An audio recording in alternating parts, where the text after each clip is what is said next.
vefasız oldun ay kız. Ben sana etibarlıyam. Sevmisense saf yüreğine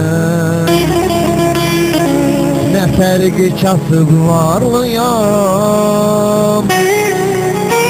Oturup ağlayacaksan güleceksen ya da bir gün.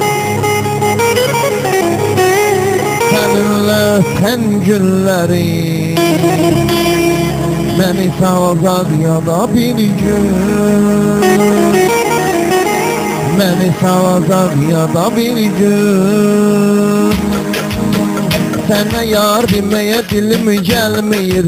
Sil adımı ömür var ağlarından. Sen istedin yalvarım her gün sana. Öpüm ellerinden ayaklarından. Öpüm ellerinden ayaklarından.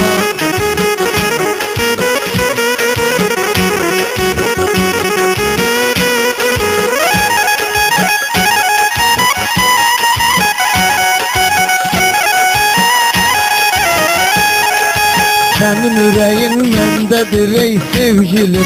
Sen beni terk edip gedirsen ara. Sana ümidimi bağlamış idim gülüm. Kırıp ümidimi yüreğime vurdun yara. Kırıp ümidimi yüreğime vurdun yara.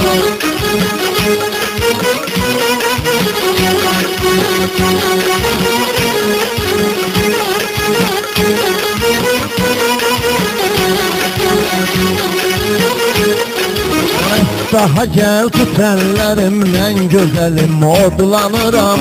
Seni mən itirsem de hayallarıma aldanıram. Elə ki külək əsir döyür qapımı pəncərəmi. Bu gelen yarım olar deyib qapıya boylanıram. Elə ki külək əsir döyür qapımı pəncərəmi. Bu gelen yarım olar deyib qapıya boylanıram. Asıram qapını daxil olur küləklər səni. Soruram belki yarımdan getiribdir xəbəri. Soruram yarımın əhvalını söylesin mənə. O deyir mən əsirəm dalğalandırım Xəzəri. Soruram yarımın əhvalını söylesin mənə. O deyir mən əsirəm dalğalandırım Xəzəri. Ümidim qalıb mənim Tanrıya bir tane odur. Çünkü bəxş edən ruhu bugün cisimzane odur.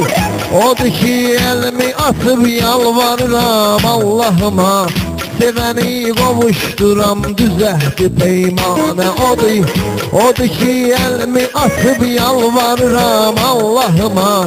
Seveni qovuşduram düzəhdi peymane odur.